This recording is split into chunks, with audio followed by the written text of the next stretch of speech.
പേര് ഹക്കീം നൂറുദ്ദീൻ. ഞാൻ hotel management കഴിഞ്ഞിട്ട് സൗദിയിൽ വർക്ക് ചെയ്തുകൊണ്ടിരിക്കുകയായിരുന്നു. ഞാനൊരു അഹമ്മദിയ മുസ്ലിം ജമാഅത്തിൻ്റെ പ്രവർത്തകനാണ്, ഖുദ്ദാമുൽ അഹമ്മദിയ മുസ്ലിം ജമാഅത്തിൻ്റെ. അപ്പോൾ എൻ്റെ ചോദ്യം, അക്ബർ സാഹിബ് ഇപ്പോൾ ആൻസർ പറഞ്ഞ സമയത്ത് മുഹമ്മദ് നബി സല്ലല്ലാഹു അലൈഹി വസല്ലം മുഹമ്മദ് നബി സല്ലല്ലാഹു അലൈഹി വസല്ലം അന്ത്യപ്രവാചകനാണെന്ന് പറയുകയുണ്ടായി. അപ്പോൾ അത് വിശുദ്ധ ഖുർആൻ്റെ അധ്യാപനങ്ങൾക്ക് എതിരാണെന്ന് ഞങ്ങൾ വിശ്വസിക്കുന്നു. അപ്പോൾ അത് സൂറത്തുൽ അഹ്സാബിലെ 33-ാം അധ്യായത്തിലെ 8-ാമത്തെ വചനത്തിൽ അള്ളാഹു പറയുന്നുണ്ട്, നബിമാരോട് കരാർ വാങ്ങിയ ഒരു കാര്യം പറയുന്നുണ്ട്. അപ്പോൾ ആ കരാറിൻ്റെ അടിസ്ഥാനത്തിൽ ആലിമ്രാനിൽ എന്താണ് ആ കരാറെന്ന് ആലിമ്രാനിലും പറയുന്നുണ്ട്. അപ്പോൾ ഈ കരാറിൻ്റെ അടിസ്ഥാനത്തിൽ മുഹമ്മദ് നബി സല്ലല്ലാഹു അലൈഹി വസല്ലമത്തിന് ശേഷം അദ്ദേഹത്തിൻ്റെ ഉമ്മത്തിനെ പിൻപറ്റിക്കൊണ്ട് ഒരു പ്രവാചകൻ വരാം, ദൂതന്മാർ വരാം എന്നതിനെക്കുറിച്ച് ആയത്ത് വെളിച്ചം വീശുന്നു. അപ്പോൾ ഇതിൻ്റെ വിശദീകരണമാണ് എനിക്ക് വേണ്ടത്. ജസാക്കല്ലാഹ്. അസ്സലാമു അലൈക്കും.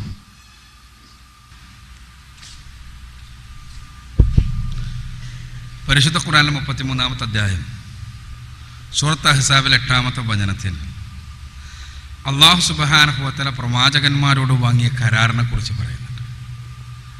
ആ കരാറ് പ്രകാരം മറ്റൊരു പ്രവാചകൻ വന്നാൽ എന്ന പ്രയോഗമുണ്ട് ആ കരാറിൽ. ആ പ്രയോഗപ്രകാരം പ്രവാചകന്മാർ വന്നുകൊണ്ടിരിക്കും. അപ്പോൾ റസൂലുള്ളാഹി സ്വല്ലല്ലാഹു അലൈഹി വസല്ലമയ്ക്ക് ശേഷം വീണ്ടും പ്രവാചകൻ വരാം എന്നാണ് എൻ്റെ സുഹൃത്തിനെ പഠിപ്പിച്ചിട്ടുള്ളത്. പരിശുദ്ധ ഖുർആനിൽ 33-ാമത്തെ ഒരു അധ്യായം മാത്രമല്ല ഉള്ളത്. ഖുർആനിൽ 114 അധ്യായങ്ങളുണ്ട്. പരിശുദ്ധ ഖുർആനിൽ 33-ാമത്തെ അധ്യായത്തിൽ 8-ാമത്തെ വചനം മാത്രമല്ല ഉള്ളത്. ആ വചനത്തിൽ ഒരുപാട് വചനങ്ങളുണ്ട്. ഈ വചനങ്ങളും പരിശുദ്ധ ഖുർആനെ മൊത്തത്തിലും പരിശോധനാ വിധേയമാക്കിയാൽ എൻ്റെ സുഹൃത്ത് ഹക്കീം നൂറുദ്ദീന് ഈ കാര്യം മനസ്സിലാകും എന്നാണ് എൻ്റെ പ്രതീക്ഷ. എന്താണ് വിഷയം? പരിശുദ്ധ ഖുർആനെ കുറിച്ച് അഹമ്മദിയ മുസ്ലിം ജമാഅത്തുകാരുടെ വിശ്വാസം പരിശുദ്ധ ഖുർആൻ അവസാനത്തെ മനുഷ്യൻ വരെയുള്ളവർക്കാണ് എന്ന് തന്നെയാണല്ലോ, യാതൊരു സംശയമില്ല. മിർസ ഗുലാം അഹമ്മദ് ഖാദിയാനിക്ക് ശേഷവും പരിശുദ്ധ ഖുർആൻ പ്രസക്തമാണ് എന്ന് തന്നെയാണ് എല്ലാവരുടെയും വിശ്വാസം. അങ്ങനെയാണെങ്കിൽ ഈ ഖുർആനിലെ ഈ കരാർ, പരിശുദ്ധ ഖുർആനിലെ ഈ കരാർ മിർസക്കും ബാധകമാണല്ലോ. ആണ്. അങ്ങനെയാണെങ്കിൽ മിർസ ഗുലാം അഹമ്മദ് ഖാദിയാനിക്ക് ശേഷവും പ്രവാചകന്മാർ വരേണ്ടതാണല്ലോ. ആണ്. എങ്കിൽ പിന്നെ മിർസ ഗുലാം അഹമ്മദ് ഖാദിയാനി ഞാനാണ് അന്ത്യപ്രവാചകൻ എന്ന് വാദിച്ചതോ? എങ്കിൽ പിന്നെ മിർസ ഗുലാം അഹമ്മദ് ഖാദിയാനിയുടെ വിഭാഗത്തിൽ മൊറീഷ്യസിൽ നിന്ന് ഇപ്പോൾ വന്ന പുതിയ പ്രവാചകൻ, ആ പ്രവാചകനെ അംഗീകരിക്കുന്നതിൽ നിന്ന്, അദ്ദേഹത്തെ ബൈഅത്ത് ചെയ്യുന്നതിൽ നിന്ന് ഇന്ന് നിലനിൽക്കുന്ന ഖാദിയാനി ഖലീഫ അവരുടെ വിശ്വാസികളോട് പാടില്ല എന്ന് പറഞ്ഞതോ? വിഷയം അടിസ്ഥാനപരമായി പരിശുദ്ധ ഖുർആനെ പിൻപറ്റുക എന്നതല്ല, മറിച്ച് ഒരു പ്രവാചകന് അവർ രൂപം നൽകിയിട്ടുണ്ട്, അദ്ദേഹത്തിന് അനുസൃതമായി പരിശുദ്ധ ഖുർആനെ ദുർവ്യാഖ്യാനം ചെയ്യുക എന്നതാണ്. നാം ആലോചിക്കുക, വളരെ കൃത്യമായി ആലോചിക്കുക. പരിശുദ്ധ ഖുർആൻ യഥാർത്ഥത്തിൽ അവതരിപ്പിക്കപ്പെട്ടത് റസൂലുള്ളാഹി സ്വല്ലല്ലാഹു അലൈഹി വസല്ലമക്കാണ്. പ്രവാചകൻ സല്ലല്ലാഹു അലൈഹി വസല്ലമക്ക് അവതരിപ്പിക്കപ്പെട്ട പരിശുദ്ധ ഖുർആൻ കേവലം ഖുർആനിലെ ലഫ്ളുകൾ മാത്രമല്ല റസൂലുള്ളാഹി സ്വല്ലല്ലാഹു അലൈഹി വസല്ലമക്ക് അവതരിപ്പിക്കപ്പെട്ടത്. പ്രവാചകൻ വമാ യന്തിഖു അനിൽ ഹവാ ഇൻ ഹുവ ഇല്ലാ വഹ്യുൻ യുഹാ, ആ പ്രവാചകൻ വെറുതെ യാതൊന്നും സംസാരിക്കുന്നില്ല, വഹീന്റെ അടിസ്ഥാനത്തിലല്ലാതെ. അപ്പോൾ റസൂലുള്ളാഹി സ്വല്ലല്ലാഹു അലൈഹി വസല്ലമയിലൂടെ പടച്ചവൻ സംസാരിച്ച പരിശുദ്ധ ഖുർആൻ, അതാണ് ഖുർആൻ. ഖുർആൻ എന്ന് പറഞ്ഞാൽ പടച്ചവന്റെ വചനങ്ങളാണ്, റസൂലുള്ളാഹിയിലൂടെ പടച്ചവൻ സംസാരിച്ചതാണ്. പരിശുദ്ധ ഖുർആനിനെ എങ്ങനെ വ്യാഖ്യാനിക്കണമെന്ന് സ്വന്തം ജീവിതത്തിലൂടെ, സ്വന്തം പദങ്ങളിലൂടെ, സ്വന്തം അനുവാദങ്ങളിലൂടെ പഠിപ്പിച്ചു റസൂലുള്ളാഹി സ്വല്ലല്ലാഹു അലൈഹി വസല്ലം. ഉറപ്പാണല്ലോ? ആണ്. പ്രവാചകന്റെ 23 കൊല്ലക്കാലഘട്ടത്തിലെ ജീവിതത്തെക്കുറിച്ച് മഹദി ആയിഷ റളിയല്ലാഹു അൻഹ പറഞ്ഞു, ഖുലുഖുഹു അൽ ഖുർആൻ, പ്രവാചകന്റെ ജീവിതം, സ്വഭാവം ഖുർആനായിരുന്നു. ഖുർആനിന്റെ വിശദീകരണമാണ് റസൂലുള്ളാഹി സ്വല്ലല്ലാഹു അലൈഹി വസല്ലം നിർവഹിച്ചത് എന്നർത്ഥം. പരിശുദ്ധ ഖുർആനിൽ നിന്ന്, റസൂലുള്ളാഹി സ്വല്ലല്ലാഹു അലൈഹി വസല്ലമയിൽ നിന്ന് കാര്യങ്ങൾ, ഖുർആനിലെ ആയത്തുകൾ റസൂലുള്ളാഹി സ്വല്ലല്ലാഹു അലൈഹി വസല്ലമ എങ്ങനെ വ്യാഖ്യാനിച്ചു എന്ന് മനസ്സിലാകുമ്പോൾ നമുക്ക് ഏത് വിഷയത്തിലുമുള്ള കൃത്യമായ കാഴ്ചപ്പാട് നമുക്ക് ലഭിക്കും. അതോടൊപ്പം തന്നെ പരിശുദ്ധ ഖുർആനും റസൂലുള്ളാഹി സ്വല്ലല്ലാഹു അലൈഹി വസല്ലമയുടെ വചനങ്ങളും അത് നേർക്കുനേരെ മനസ്സിലാക്കിയത് ആരാണ്? സ്വഹാബിമാരാണ്. പ്രവാചകന്റെ വചനം സ്വഹാബിമാരാണ് നേർക്കുനേരെ കേട്ടത്. പ്രവാചകനിൽ നിന്ന് പരിശുദ്ധ ഖുർആൻ സ്വഹാബിമാരാണ് നേർക്ക് നേരെ കേട്ടത്. ആ സ്വഹാബിമാർ എങ്ങനെ മനസ്സിലാക്കി എന്നത് പ്രധാനമാണ്. 2 കാരണങ്ങളാൽ. ഒന്ന്, സ്വഹാബിമാരെ കുറിച്ച് റസൂലുള്ളാഹി സ്വല്ലല്ലാഹു അലൈഹി വസല്ലം എന്ന് തന്നെ പറഞ്ഞത്, പ്രവാചകന്റെ ശിഷ്യന്മാരെ കുറിച്ച്, അനുചരന്മാരെ കുറിച്ച് പറഞ്ഞത്, എൻ്റെ സമുദായത്തിൽ മുൻപുള്ള സമുദായങ്ങളെക്കാൾ വലിയ ഭിന്നിപ്പുകൾ നടക്കും. ആ സമയത്ത് നിങ്ങൾ സത്യത്തിൻ്റെ കക്ഷിയിലാകണം, രക്ഷപ്പെട്ട കക്ഷിയിലാകണം. രക്ഷപ്പെട്ട കക്ഷിയിലാകണമെങ്കിൽ നിങ്ങൾ എവിടെ നിലനിൽക്കണം? ഞാനും എൻ്റെ സ്വഹാബത്തും ഈ ഒരു ദിവസം ഏതൊരു മാർഗത്തിലാണോ അവിടെ നിലനിൽക്കണം. അവിടെ പ്രവാചകനോടൊപ്പം സ്വഹാബിമാരുടെ പേര് കൂടി പറഞ്ഞു. എന്തിനാണ് സ്വഹാബിമാരുടെ പേര് പറഞ്ഞത്? അത് നമുക്കിപ്പോൾ കുറച്ചുകൂടി വ്യക്തമായി മനസ്സിലാകും. എന്തുകൊണ്ടെന്നാൽ ഇപ്പോൾ കമ്മ്യൂണിക്കേഷൻ എന്നൊരു ഒരു സയൻസായി മാറിയിട്ടുള്ള സമയം. കമ്മ്യൂണിക്കേഷൻ സയൻസിൽ നമ്മൾ പറയും, ഒരു കമ്മ്യൂണിക്കേഷൻ എന്നത് ഒരു സംവേദനം എന്നത്, ഞാൻ നിങ്ങളുമായി ഒരു കാര്യം പറയുന്നു, ഞാനിത് പറയുന്നത് നിങ്ങളുടെ സദസ്സിൽ വെച്ചാണ്, നിങ്ങൾക്ക് മുന്നിൽ വെച്ചാണ്. ഞാൻ ഈ പറഞ്ഞത് എന്ത്, ആ ആശയം എന്ത് എന്ന് യഥാർത്ഥത്തിൽ നിങ്ങളുടെ തലം വെച്ചുകൊണ്ടാണ് ആലോചിക്കേണ്ടത് എന്നതാണ് കമ്മ്യൂണിക്കേഷൻ സയൻസ് പറയുക. അഥവാ പ്രാഥമിക സംബോധിതർ, പ്രൈമറി ഓഡിയൻസ് എങ്ങനെയാണ് എൻ്റെ പദം മനസ്സിലാക്കിയത്, അതാണ് എൻ്റെ കമ്മ്യൂണിക്കേഷൻ. പറഞ്ഞാൽ കുറച്ചുകൂടി വിശദീകരിക്കാം. ഞാനിപ്പോൾ പറയുന്നത് നിങ്ങളുടെ തലത്തിൽ മൂവാറ്റുപുഴ എന്ന സ്ഥലത്ത് എൻ്റെ മുന്നിൽ മുഹമ്മദ് നബി സല്ലല്ലാഹു അലൈഹി വസല്ലമ വിമർശനങ്ങൾ, വസ്തുതകൾ എന്ന വിഷയം അവതരിപ്പിച്ച് അതോടനുബന്ധിച്ചുള്ള ചോദ്യങ്ങൾക്ക് മറുപടി പറയുകയാണ്. ഈ ദിവസമാണ് ഞാൻ പറയുന്നത്. അപ്പോൾ നിങ്ങൾ എൻ്റെ പദങ്ങളിൽ നിന്ന് എന്തു മനസ്സിലാക്കിയോ അതാണ് സത്യത്തിൽ എന്നിലൂടെ പുറത്തു വന്ന ആശയവിനിമയം. അതല്ലാതെ എൻ്റെ ഇതേ പ്രഭാഷണം ചിലപ്പോൾ ഒരു 200 കൊല്ലം കഴിഞ്ഞിട്ട് ചിലപ്പോൾ കേൾക്കുന്ന ഒരാൾ മനസ്സിലാക്കിയതല്ല എൻ്റെ പ്രഭാഷണത്തിൻ്റെ ആശയം. എന്തുകൊണ്ടാണത്? ഇന്നത്തെ കാലത്ത്, ഇന്നത്തെ സമയത്ത്, ഇന്നത്തെ തലം വെച്ചുകൊണ്ടാണ് ഞാൻ സംസാരിച്ചിട്ടുള്ളത് എന്നുള്ളതുകൊണ്ട് തന്നെ. ഇതേപോലെ പരിശുദ്ധ ഖുർആനും റസൂലുള്ളാഹി സ്വല്ലല്ലാഹു അലൈഹി വസല്ലമയുടെ വചനങ്ങളും സ്വഹാബിമാർ എങ്ങനെ മനസ്സിലാക്കി എന്നത് ആണ് യഥാർത്ഥത്തിൽ ആധുനിക ശാസ്ത്രപ്രകാരവും റസൂലുള്ളാഹിയുടെ നിർദ്ദേശപ്രകാരവും പ്രസക്തമായത്. ഞാൻ ഈ കാര്യമെല്ലാം പറഞ്ഞത് ഈ എൻ്റെ സുഹൃത്ത് പറഞ്ഞ കാര്യത്തെ വിശദീകരിക്കാൻ വേണ്ടി തന്നെയാണ്. സൂറത്ത് അഹ്സാബിലെ 8ാമത്തെ വചനം കഴിഞ്ഞ് കുറച്ചുകൂടി ഇങ്ങനെ അങ്ങോട്ട് വന്നാൽ, കുറേ ഇങ്ങോട്ട് വന്നാൽ 40ാമത്തെ ഒരു വചനത്തും. 40ാമത്തെ വചനത്തിൽ നമ്മൾ കാണുക എന്താണ്? 40ാമത്തെ വചനത്തിൽ റസൂലുള്ളാഹി സ്വല്ലല്ലാഹു അലൈഹി വസല്ലമയെ പരിചയപ്പെടുത്തിക്കൊണ്ട് പ്രവാചകനെ നേർക്കുനേരെ പ്രവാചകൻ സല്ലല്ലാഹു അലൈഹി വസല്ലമയെ കുറിച്ച് തന്നെ പറഞ്ഞുകൊണ്ട് പരിശുദ്ധ ഖുർആൻ പറയുന്നു, വമാ മുഹമ്മദുൻ, മുഹമ്മദ് നബി സല്ലല്ലാഹു അലൈഹി വസല്ലമയല്ല എന്ന് പറഞ്ഞുകൊണ്ട് ഇങ്ങനെ പറഞ്ഞു വന്നിട്ട് പ്രവാചകൻ ഖാത്തമുൻ നബിയീനാണ് എന്ന് പറയുന്നു. പ്രവാചകൻ ഖാത്തമുൻ നബിയീനാണ്. പ്രവാചകന്മാരിൽ, നബിമാരിൽ ഖാത്തമാണ്, അവസാനത്തെയാളാണ്. അപ്പം എൻ്റെ സുഹൃത്ത് ഉടനെ പറയും, ഖാത്തം എന്ന് പറഞ്ഞാൽ അവസാനത്തതെന്ന് അർത്ഥമില്ല. കാരണം ആ അവസാനത്തതെന്ന് അതിന് മുദ്ര എന്നാണ് അർത്ഥം. ഖാത്തം എന്നുള്ളത് നബിയൂൻ എന്ന ബഹുവചനവുമായി കൂട്ടിവെക്കുമ്പോൾ അവിടെ യഥാർത്ഥത്തിൽ മഹത്വമാണ് പ്രതിനിധാനം ചെയ്യുന്നത് എന്നെല്ലാം പറയും. ഇതെല്ലാം പറഞ്ഞു പഠിപ്പിച്ചതാണ്. അപ്പോൾ ഇതെല്ലാം പറയുമ്പോൾ നമുക്ക് തിരിച്ചു പറയാനുള്ള കാര്യം പറയാൻ വേണ്ടിയാണ് ഞാൻ ഇത്രയും കാര്യം പറഞ്ഞത്. പരിശുദ്ധ ഖുർആനിൽ ഖാത്തമുൻ നബിയീനാണ് റസൂലുള്ളാഹി സ്വല്ലല്ലാഹു അലൈഹി വസല്ലമ എന്ന് പറഞ്ഞു. ഈ വചനത്തെ വ്യാഖ്യാനിക്കേണ്ടത് ആരാണ്? റസൂലുള്ളാഹി സ്വല്ലല്ലാഹു അലൈഹി വസല്ലമയാണ്. റസൂലുള്ളാഹി സ്വല്ലല്ലാഹു അലൈഹി വസല്ലമ പ്രവാചകന്റെ ഉദാഹരണം പറഞ്ഞു. എൻ്റെ പ്രവാചകത്വത്തിന്റെ ഉദാഹരണം ഒരു കെട്ടിടത്തെ പോലെയാണ്. ഏത് സാധാരണക്കാർക്കും മനസ്സിലാവുന്ന ഉദാഹരണമായിട്ട് റസൂലുള്ളാഹി സ്വല്ലല്ലാഹു അലൈഹി വസല്ലം പറഞ്ഞത്. അതിന് ഫിലോസഫിയോ തത്വശാസ്ത്രമോ അറബിയോ അല്ലെങ്കിൽ അതിൻ്റെ ഏതെങ്കിലും തർക്കശാസ്ത്രം ഒന്നും പഠിക്കേണ്ട, ഏത് സാധാരണക്കാർക്കും മനസ്സിലാകുന്ന ഉദാഹരണം. പ്രവാചകത്വത്തിന്റെ ഉദാഹരണം ഒരു കെട്ടിടത്തെ പോലെയാണ്. ആ കെട്ടിടത്തിൽ വന്ന് സന്ദർശിച്ച ആളുകളെല്ലാം പറഞ്ഞു, ഇത് എത്ര സുന്ദരം, എത്ര ഭംഗിയുള്ളത്. പക്ഷെ ഒരു കല്ല് അവിടെ ബാക്കിയുണ്ട് വെക്കാൻ, അതുകൂടി വെച്ചിരുന്നെങ്കിൽ എത്ര നന്നായിരുന്നേനെ. എന്നിട്ട് റസൂലുള്ളാഹി പറയാണ്, ഞാനാണ് ആ കല്ല്, ഞാനാണ് ഖാത്തമുൻ നബിയീൻ. ഇനി എന്തെങ്കിലും വിശദീകരണം ആവശ്യമുണ്ടോ? പ്രവാചകത്വമാകുന്ന കെട്ടിടത്തിൽ വെക്കാനുള്ള അവസാനത്തെ കല്ലും റസൂലുള്ളാഹി ഇവിടെ വെച്ചു. ഇനി ഒരാൾ വരണമെങ്കിൽ എന്തു വേണോ? ഒന്നുകിൽ ഈ കല്ല് ഏതെങ്കിലും ഇടിച്ച് പുറത്ത് കളയണം, അതല്ലെങ്കിൽ ഈ കെട്ടിടത്തിലാവില്ല, വേറെ ഏതെങ്കിലും കെട്ടിടത്തിലാവും. മിർസ വന്നത് ഏത് കെട്ടിടത്തിലേക്കാണെന്ന് എനിക്കറിയില്ല. ഇവിടെ ഏതായാലും ഒരു കല്ലും പുറത്തു പോകാനില്ല എന്നുള്ളതാണ് സത്യം. പിന്നെ ഞാൻ പറഞ്ഞതിൻ്റെ അടുത്തത്, റസൂലുള്ളാഹി സ്വല്ലല്ലാഹു അലൈഹി വസല്ലം പരിശുദ്ധ ഖുർആനെ വ്യാഖ്യാനിച്ചത്. ഈ വ്യാഖ്യാനം സഹാബിമാരെങ്ങനെ മനസ്സിലാക്കി? ഇത് വളരെ പ്രധാനപ്പെട്ടതാണ്. നിങ്ങൾ ആലോചിച്ച് നോക്കുക. എൻ്റെ സുഹൃത്ത് പറഞ്ഞതുപോലെ സൂറത്ത് അഹ്സാബിൽ 8-ാമത്തെ വചനങ്ങളിൽ നിന്ന് സഹാബിമാർ ഇനി ഒരു പ്രവാചകൻ വരാനുണ്ട് എന്ന് മനസ്സിലാക്കിയിരുന്നെങ്കിൽ അവരുടെ നടപടി എന്താകുമായിരുന്നു?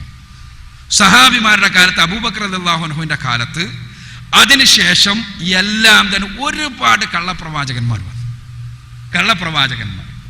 ഈ കള്ളപ്രവാചകന്മാർ വന്നപ്പോൾ അവർ പ്രവാചകന്മാരാണ് എന്ന് അവകാശവാദം ഉന്നയിച്ചപ്പോൾ സഹാബിമാർ ഈ ആയത്ത് പഠിച്ച ആളുകളാണ്. ഈ ആയത്ത് പഠിച്ച സൂറത്ത് അഹ്സാബിൽ 8-ാമത്തെ വചനം പഠിച്ച സഹാബിമാർ എന്ത് ചെയ്യണം? ഇവർ ഈ വന്നാൾ പ്രവാചകനാകാൻ സാധ്യത ഉണ്ടല്ലോ, അപ്പൊ എന്ത് ചെയ്യണം? അവരടുത്ത് ചെല്ലണം. ചെന്നിട്ട് നിങ്ങൾ പ്രവാചകനാണോ എങ്കിൽ നിങ്ങൾ തെളിവ് കൊണ്ടുപോവാ, ആ തെളിവ് ഞങ്ങളൊന്ന് നോക്കട്ടെ, ആ പ്രവാചകനാണോ എന്ന് പരിശോധിക്കട്ടെ, നിങ്ങൾക്ക് മുഅ്ജിസത്ത് എന്താണ്, നിങ്ങളുടെ തെളിവ് എന്താണെന്നാ ചോദിക്കേണ്ടത്. ആണോ ചോദിച്ചത്? ചരിത്രം നോക്ക് നിങ്ങൾ. അബൂബക്കർ റളിയല്ലാഹു അൻഹു മുസൈലിമത്തുൽ കദ്ദാബ് വന്നപ്പോൾ എന്താ ചെയ്തത്? മുസൈലിമത്തുൽ കദ്ദാബ് വന്നപ്പോ മുസൈലിമത്തുൽ കദ്ദാബിന്റെ അടുത്ത് അബൂബക്കർ ചെന്നിട്ട് മുസൈലിമത്തെ നീ പ്രവാചകനാണെന്ന് പറയുന്നുണ്ട്, ഞാൻ എൻ്റെ അടുത്ത് എന്താ തെളിവ് എന്ന് ചോദിക്കല്ല. ഈ പ്രവാചകനാണെന്ന് പറയുന്നുണ്ട്, നീ എന്താണ് തെളിവ് കൊണ്ടുവരുന്നത്, നിന്റെ കയ്യിലുള്ള മുഅ്ജിസത്ത് എന്താണെന്ന് ചോദിക്കല്ല. മറിച്ച് പ്രവാചകത്വം വാദിച്ച മുസൈലിമത്തുൽ കദ്ദാബാണ്, കള്ളനാണ് അയാൾ.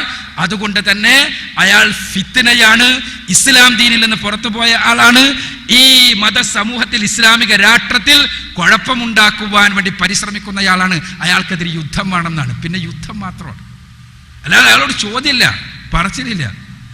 ഏതെങ്കിലും മുസ്ലിം ലോകത്ത് വന്ന ഏതെങ്കിലും കള്ളപ്രവാചകന്റെ അടുത്ത്, പ്രവാചകൻ സല്ലല്ലാഹു അലൈഹി വസല്ലമക്ക് ശേഷം വന്നയാളുടെ അടുത്ത് ഏതെങ്കിലും സഹാബിമാരോ താബികളോ ആരെങ്കിലും പോയിട്ട് ഇതാ നിങ്ങളുടെ പ്രവാചകത്വത്തിന്റെ തെളിവെന്താണ് എന്ന് ചോദിക്കാൻ പോയിട്ടുണ്ടോ? ഇല്ല. എങ്കിൽ അതിനർത്ഥം എന്താണ്? അവരാരും ഖുർആനിലെ 33-ാമത്തെ അധ്യായം സൂറത്ത് അഹ്സാബിൽ 8-ാമത്തെ വചനത്തിൽ നിന്ന് എന്ത് മനസ്സിലാക്കിയിട്ടില്ല? ഇനി ഒരു പ്രവാചകൻ വരുമെന്ന് മനസ്സിലാക്കിയിട്ടില്ല. ഇനി പരിശുദ്ധ ഖുർആനിലെ 33-ാമത്തെ അധ്യായത്തിൽ 8-ാമത്തെ വചനത്തിൽ നിന്ന് സാക്ഷാൽ മിർസാ ഗുലാം അഹമ്മദ് ഖാദിയാനി പോലും ഇനി ഒരു പ്രവാചകന്റെ വരവുണ്ടാകും എന്ന് മനസ്സിലാക്കിയിട്ടില്ല. ഉണ്ടായിരുന്നെങ്കിൽ അദ്ദേഹം ഞാൻ അന്ത്യപ്രവാചകനാണെന്ന് പറയില്ലല്ലോ, എനിക്ക് ശേഷം ഇനി ഒരു പ്രവാചകൻ വരാനില്ല എന്ന് പറയില്ലല്ലോ. വിഷയം അതല്ല, മിർസനെ പ്രവാചകനാക്കണം, പരിശുദ്ധ ഖുർആൻ അനുസരിച്ച് ജീവിക്കണം എന്നല്ല, മിർസനെ പ്രവാചകനാക്കണം. അതിനെന്ത് ചെയ്യണം? ഖുർആനിനെ പരിശോധിക്കുക. എവിടെയെങ്കിലും എന്തെങ്കിലും ചാൻസ് കിട്ടും? എവിടെയെങ്കിലും നമ്മുടെ നിലപാട്, രക്ഷ ആഗ്രഹിക്കുന്ന ഒരാളുടെയും, അത് അഹമ്മദിയാക്കളുടെ മാത്രമല്ല ഒരു മനുഷ്യന്റെയും നിലപാട് അങ്ങനെയാകരുത്. മനുഷ്യരുടെ നിലപാട്, രക്ഷ ആഗ്രഹിക്കുന്ന ആളുകളുടെ നിലപാട് എന്താകണം? ഖുർആനിൽ നിന്ന് അല്ലെങ്കിൽ പടച്ചവന്റെ സ്രോതസ്സുകളിൽ നിന്ന് അതനുസരിച്ച് ജീവിക്കുവാനുള്ള ഒരു മാനസിക, നമ്മളെ ഒരു ജീവിതത്തിനനുസരിച്ച് അതിനങ്ങോട്ട് മാറ്റാനല്ല, നമ്മളെ അങ്ങോട്ട് മാറ്റാനാണ് നമ്മൾ ശ്രമിക്കേണ്ടത്. പറഞ്ഞാൽ മനസ്സിലായില്ലേ? എന്താന്ന് വെച്ചാൽ പലപ്പോഴും നമ്മളെന്താണ്, നമ്മൾ ആദ്യം ഒരു ആശയം ഉണ്ടാക്കുന്നു, ആ ആശയത്തിനനുസരിച്ച് ഖുർആൻ അങ്ങനെ തരികയാണ്, ഇതിൽ നിന്ന് എന്താ ആയത്താ കിട്ടുക, ഏതാ ഹദീസാ കിട്ടുക, എൻ്റെ ആശയം എൻ്റെതാ. ഇതല്ല ഒരു മുസ്ലിമിന്റെ നിലപാട്. മറിച്ച് മുസ്ലിമിന്റെ നിലപാട്, മുസ്ലിമിന്റെയല്ല ഏതൊരു സത്യാന്വേഷിയുടെയും നിലപാട്, ദിവ്യമായ സ്രോതസ് കണ്ടെത്തിക്കഴിഞ്ഞാൽ ആ സ്രോതസ്സിന് അനുസൃതമായ രൂപത്തിൽ സ്വന്തം ജീവിതത്തെ പരിവർത്തിപ്പിക്കലാണ്. ആ സ്രോതസ്സിനെ എൻ്റെ ജീവിതത്തിന്, എൻ്റെ ആശയത്തിനനുസരിച്ച് ഇങ്ങോട്ട് മാറ്റലല്ല. ചുരുക്കത്തിൽ എൻ്റെ സുഹൃത്തിൻ്റെ ചോദ്യത്തിനുള്ള മറുപടി, പരിശുദ്ധ ഖുർആനിലെ 33-ാമത്തെ അധ്യായം സൂറത്ത് അഹ്സാബിൽ 8-ാമത്തെ വചനത്തിൽ നിന്ന് സ്വഹാബിമാരോ താബികളോ ഒന്നും തന്നെ മുൻപ് ഒരു പ്രവാചകൻ വരുന്നു പഠിപ്പിച്ചിട്ടില്ല, അങ്ങനെ അവർ മനസ്സിലാക്കിയിട്ടില്ല. ഇനി പരിശുദ്ധ ഖുർആനിലെ ഇതേ അധ്യായത്തിലെ 40-ാമത്തെ ആയത്തിൽ വളരെ കൃത്യമായി റസൂലുള്ളാഹി സ്വല്ലല്ലാഹു അലൈഹി വസല്ലം അന്തിമ പ്രവാചകനാണെന്ന് പറഞ്ഞിട്ടുണ്ട്. അങ്ങനെ തന്നെയാണ് പരിശുദ്ധ ഖുർആനിൽ നിന്ന് റസൂലുള്ളാഹി സ്വല്ലല്ലാഹു അലൈഹി വസല്ലം വിശദീകരിച്ചത്. ആ വിശദീകരണത്തിൽ സ്വഹാബിമാർ മനസ്സിലാക്കിയത് മിർസ വരുന്നത് വരെ മുസ്ലിം ലോകത്ത് എല്ലാവരും മനസ്സിലാക്കിയത്, മിർസ വന്നതിന് ശേഷവും മുസ്ലിം ലോകത്ത് മനസ്സിലാക്കിയത്, മിർസ അത് പറഞ്ഞതോടുകൂടി മുസ്ലിം ലോകത്ത് നിന്ന് ഇസ്ലാമിൽ നിന്ന് പുറത്തു പോവുകയാണ് ചെയ്തത്. പിന്നെ മുസ്ലിം ലോകം മനസ്സിലാക്കിയത് അങ്ങനെ തന്നെയാണ്. റസൂലുള്ളാഹി സ്വല്ലല്ലാഹു അലൈഹി വസല്ലം വളരെ കൃത്യമായി പറഞ്ഞൊരു കാര്യം, എൻ്റെ സമുദായം ഒരു തിന്മയിൽ ഒരിക്കലും ഒന്നിക്കുകയില്ല എന്ന്. ഒരു തിന്മയിൽ, ഒരു തെറ്റിൽ എല്ലാവരും ഒന്നിക്കുന്നൊരവസ്ഥ ഉണ്ടാവില്ല എന്നാണ്. അപ്പോൾ മുസ്ലിം ലോകത്ത് മിർസാ ഗുലാം അഹമ്മദ് ഖാദിയാനിയുടെ കാലം വരെയും കാലത്തിന് ശേഷവും എല്ലാവരും അംഗീകരിച്ചിട്ടുള്ള കാര്യമാണ് റസൂലുള്ളാഹി സ്വല്ലല്ലാഹു അലൈഹി വസല്ലമക്ക് ശേഷം ഒരു പ്രവാചകനില്ല എന്ന് ഖുർആൻ, റസൂലുള്ളാഹി സ്വല്ലല്ലാഹു അലൈഹി വസല്ലമയുടെ വചനം, സഹാബിമാരുടെ സാക്ഷ്യം, താബികളുടെ സാക്ഷ്യം, താബികളുടെ സാക്ഷ്യം, ഇജ്മാ റസൂലുള്ളാഹി സ്വല്ലല്ലാഹു അലൈഹി വസല്ലമക്ക് ശേഷമുള്ള മുസ്ലിം ലോകത്തിന്റെ നൂറ്റാണ്ടുകളായിട്ടുള്ള അടിസ്ഥാനപരമായ വിശ്വാസങ്ങളുടെ സാക്ഷ്യം എല്ലാം എൻ്റെ സുഹൃത്ത് പറഞ്ഞ വ്യാഖ്യാനത്തിനെതിരാണ് എന്ന് മാത്രമാണ് എനിക്ക് സൂചിപ്പിക്കാനുള്ളത്. അതായത് നമുക്ക് സാഹിബ് പറഞ്ഞു, ഇപ്പം വിശുദ്ധ ഖുർആനിലെ ഞാൻ പറഞ്ഞ ആയത്തിൽ പ്രവാചകന്മാർ വരാം എന്ന് താങ്കൾ സമ്മതിക്കാനായിട്ടാണ് എനിക്ക് തോന്നിയത്. കാരണം എന്താണെന്ന് വെച്ച് കഴിഞ്ഞാൽ പ്രവാചകൻ മുഹമ്മദ് നബി സല്ലല്ലാഹു അലൈഹി വസല്ലമയ്ക്ക് ശേഷം പ്രവാചകന്മാർ വരുന്നതായാൽ, അപ്പോൾ മിർസയ്ക്ക് ശേഷം പ്രവാചകന്മാർ വരാം എന്നാണ് താങ്കൾ പറഞ്ഞത്. അപ്പോൾ വരാം എന്നുള്ളത് താങ്കൾ സമ്മതിക്കുകയാണോ? അല്ലെങ്കിൽ പിന്നെ അതുപോലെ തന്നെ ഒരു വിശുദ്ധ ഖുർആനിൻ്റെ ഒരു ആയത്ത് മറ്റൊരായത്തിനെ ബലപ്പെടുത്തുന്നതായിരിക്കും എന്ന് വിശുദ്ധ ഖുർആൻ തന്നെ പറയുന്നുണ്ട്. അപ്പോൾ സൂറത്തുൽ അറാഫിലെ 7-ാം അധ്യായത്തിലെ 35-ാം വചനത്തിൽ അള്ളാഹു പറയുന്നുണ്ട്, യാ ബനി ആദമ ഇമ്മാ യഅ്തിയന്നകും റസൂലുൻ മിൻകും വയഖ്സൂന അലൈക്കും ആയാതി വമൻ ഇത്തഖ വഅസ്ലഹ വലാ ഖൗഫുൻ അലൈഹിം വലാ ഹും യഹ്സനൂൻ.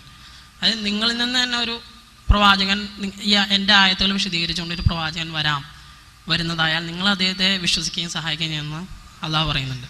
ഇതിനുള്ള മറുപടി.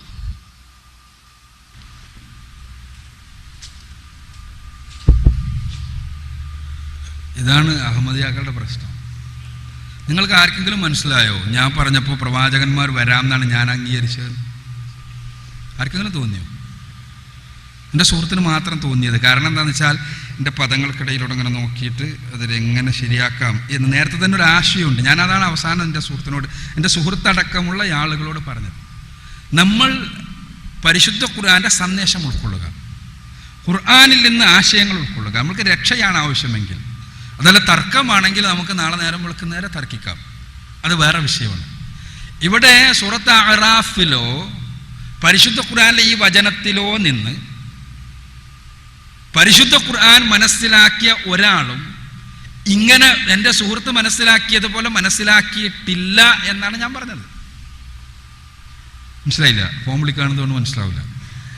പരിശുദ്ധ ഖുർആനിലെ സൂറത്ത് അഹ്സാബിൽ 8-ാമത്തെ ആയത്തിൽ നിന്നോ പരിശുദ്ധ ഖുർആനിലെ മറ്റേതെങ്കിലും ആയത്തിൽ നിന്നോ മുഹമ്മദ് റസൂലുള്ളാഹി സ്വല്ലല്ലാഹു അലൈഹി വസല്ലമക്ക് ശേഷം ഒരു പ്രവാചകൻ വരാനുണ്ട് എന്ന് മുഹമ്മദ് നബി മനസ്സിലാക്കിയില്ല, സ്വഹാബിമാർ മനസ്സിലാക്കിയില്ല, താബികൾ മനസ്സിലാക്കിയില്ല, താബികൾ മനസ്സിലാക്കിയില്ല എന്നാണ് ഞാൻ പറഞ്ഞത്.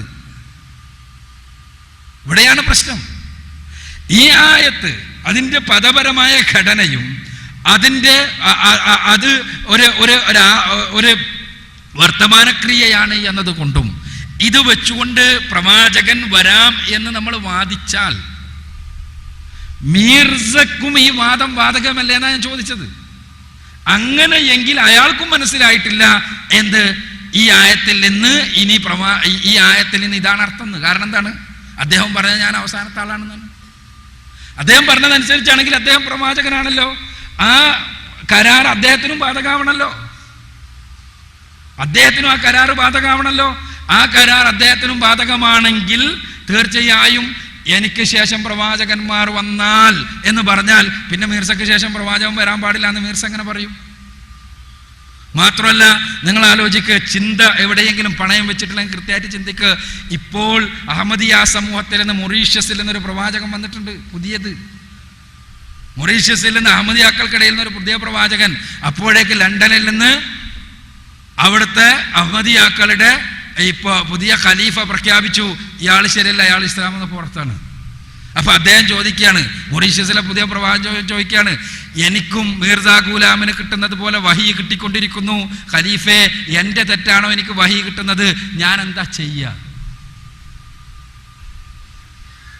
കേരളത്തിൽ നിന്ന് താഹിറിന്റെ നേതൃത്വത്തിൽ ഉള്ള വിഭാഗം അദ്ദേഹത്തിന് ബൈഅത്ത് ചെയ്തിട്ട് അദ്ദേഹത്തിന് വേറെ പ്രത്യേക വിഭാഗം ഉണ്ടാക്കിയിരിക്കുന്നു.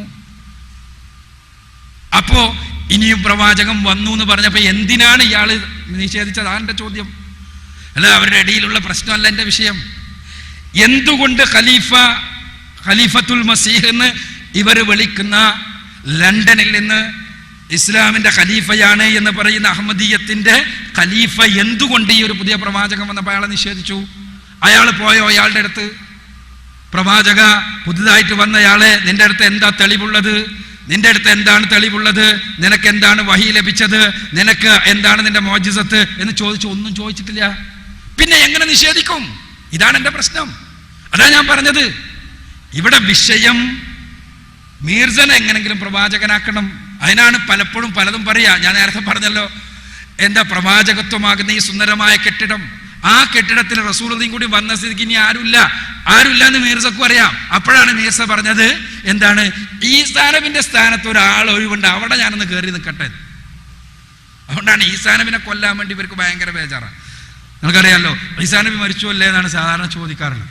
അപ്പോ യഥാർത്ഥത്തിൽ വിഷയം ഈ തമാശകൾക്കും ഈ കുറ്റപ്പെടുത്തലുകൾക്കും ഈ കാര്യങ്ങൾക്കുമെല്ലാം അപ്പുറത്ത് വളരെ ഗൗരവതരമാണ്. മീർസ ഒരു കള്ളപ്രവാചകനാണെങ്കിൽ അയാളെ പിൻപറ്റിയാൽ നരകത്തിലാണ് എന്ന കാര്യത്തിൽ സംശയമൊന്നുമില്ല.